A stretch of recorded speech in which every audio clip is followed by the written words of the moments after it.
Hey, welcome back to the channel. Welcome back to the channel, man. I want you guys to subscribe to the channel. Hit that like button, man. If you're new to the channel, make sure you like this video, share, and subscribe to the channel, man. Hey, look, guys. First thing I want you to know is rest in peace to Young Dolph, man. If you rocking with Young Dolph, go ahead and let it be known in the comment section, man. Let me know where you from, too. It's Dolph Land, man. We rocking with Young Dolph over here. Hey, guys, look. Young Dolph brother sent shots to CEO Daddy-O, man. Daddy-O is over here doing a whole lot of fishy stuff with changing the PRE name, man. He was taking all the contracts and putting it in his name. Everything that Dolph was making, all the music that we've been listening to ever since the Dolph situation happened to, that's going to pay Daddy-O pockets, guys. You have to understand the fact that you have to be careful with how you give, watching your pockets and everything like that. Daddy-O was trying to take everything from everybody, man. That's why he even took Big Moochie Grape's second advance, and that's why Big Moochie Grape ended up trying to leave the whole situation and go on tour on his own. Because Daddy-O said he wasn't going to give him no advance money to do the tour. He was going to have to get that after that. And you got to understand, man, Daddy-O is trying to take the houses and the cars.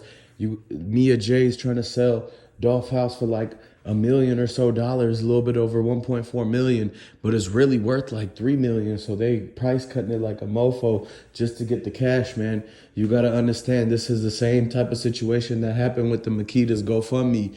It's like they're raising millions, hundred thousands of dollars to keep it, guys. This is crazy. This is exactly what we warned you about. Everything that Dolph worked for, all the cars and everything, they sold that first. Now they switching it to the houses. And just a couple weeks ago, we was talking about the jewelry and everything like that. So what you got to understand is, man, this whole entire time, they've been picking and choosing who gets what and what goes where. And the whole people that's under control of that is Daddy-O and Mia J. If you go look at the facts, man, Mia J took out a $17,000 PPP loan, and she was really like trying to get pieces and crumbs here and there and everything scraps. But the real thing that she was looking for was the whole thing with getting Dolph's property, trying to get the prenup ripped up and shredded in the paper shredder. She was trying to make it to where the prenup that they were going to sign, she was going to flip it to some other paperwork and be a thing that says that she gets everything in case something happened to him. And look what happened, guys. You got to understand that this whole thing was a planned plot from the beginning. There's so many hands in this, in the pot. It's a lot of hands in one pot, and they're taking from it. Millions and millions of dollars was on the table, guys. When they looked at Dolph, they seen dollar signs, man. How much this man was worth, they all wanted a percentage of that because they knew that altogether he had more than every single one of these people had put together.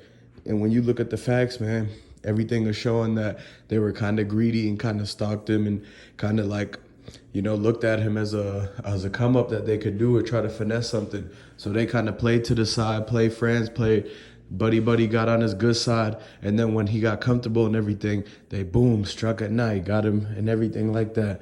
So they try to do this while all trying to sell his everything, thinking that we won't figure out the fact that they trying to sell his property. If you sell something, who's getting the money? And it's not Dolph that's selling it because he's not here to be able to handle everything like this. So that means that it's Mia J, Daddy-O, who the estate was getting it. Whoever Dolph had on paperwork at that time, right before when they had him tied up in the back of the cookie store, that's when he was signing everything. And just like that music video that 901 Trigger Train Raven released, where they had a man tied up and everything, that's exactly what that's portraying. When they had Young Dolph sign all the paperwork saying the owner of the home, the owner of the cars belong to who, and who gets that. That's the pieces of the pie that they were splitting up at that time. So they had him against his will, basically tied up in the back of the store, trying to get him to sign all this paperwork before they eventually sent the hitters in to do what they did, man.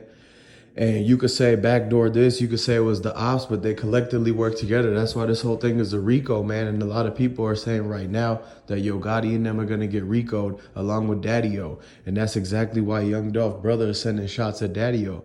He knows that Daddy-O had a hand to play, and he's the person that had the most to make out of this, him and Mia J. So the fact that we ain't even seen Young Dolph brother for a long time just goes to show you that there's something different going on behind the scenes that nobody knows about, man. And once you get to the bottom of everything, it's going to open up, and everybody's going to be able to really open their eyes and see exactly what it is for, man. And you will be shocked when you go to figure out that this whole time, Daddy-O has been working both sides, man. if you look at it, Daddy-O and Yo Gotti were best friends. They went to school with each other. They had 8th grade graduation. There's a picture of them eating cake together. They were both like chubby kids and stuff, and Daddy-O was a lot bigger. But eventually, he was basically, grew fond to how Yo Gotti was making his money in the streets like that. And basically, he was kind of too big to be serving around riding in the car.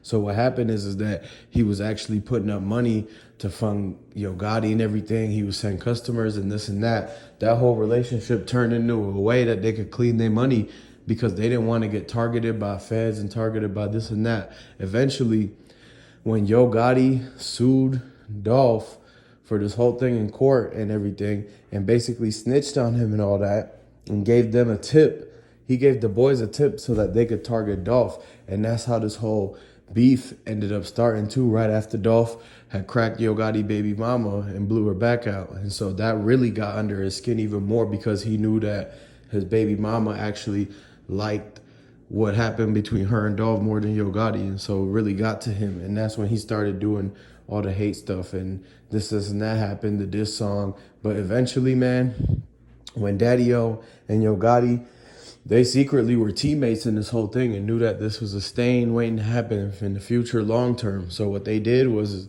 they basically kept it a secret about their relationship before this whole music thing started.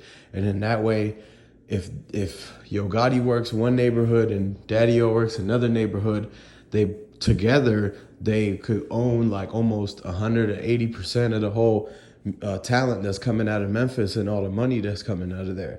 And then they could use that money together and go fund it on certain investments and stuff like that. So what they was trying to do was basically, if somebody else got bigger than Yo Gotti, they had to take him out. And so that's where the situation happened where Young Dolph got a lot bigger, 3 times bigger than Yo Gotti as far as being like a household name. Everybody listening to music, the money he was making, and the moves with the investments he was doing was a lot smarter than what Daddy-O and Yo Gotti had going on. And so that jealousy grew from there. And this whole time, man, it was only one person that they had to get out the way, which was Young Dolph's brother.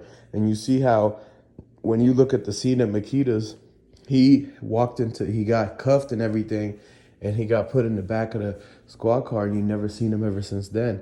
And so, but he basically was sending messages to Daddy-O because he knows that Daddy-O had a hand to play in a long-term thing that he played both sides between Yo Gotti and Dolph, and you just can't do that. If anybody in the streets knows is that it's dangerous to play both sides, and when something does go down, you're the first person that's looked at because you're the one who's been dropping the location. You're the one that knows anytime somebody goes here and there and whatnot. And basically they got one person's trust and they go and break the trust behind their back and go tell somebody else to snake them. Hey man, look, subscribe to the channel, like this video, guys. Stay tuned. I got an update coming up, a big news on the next video. Go ahead and subscribe to the channel. If you're new to the channel, you already know what to do, guys. I'm gonna see you on the next one.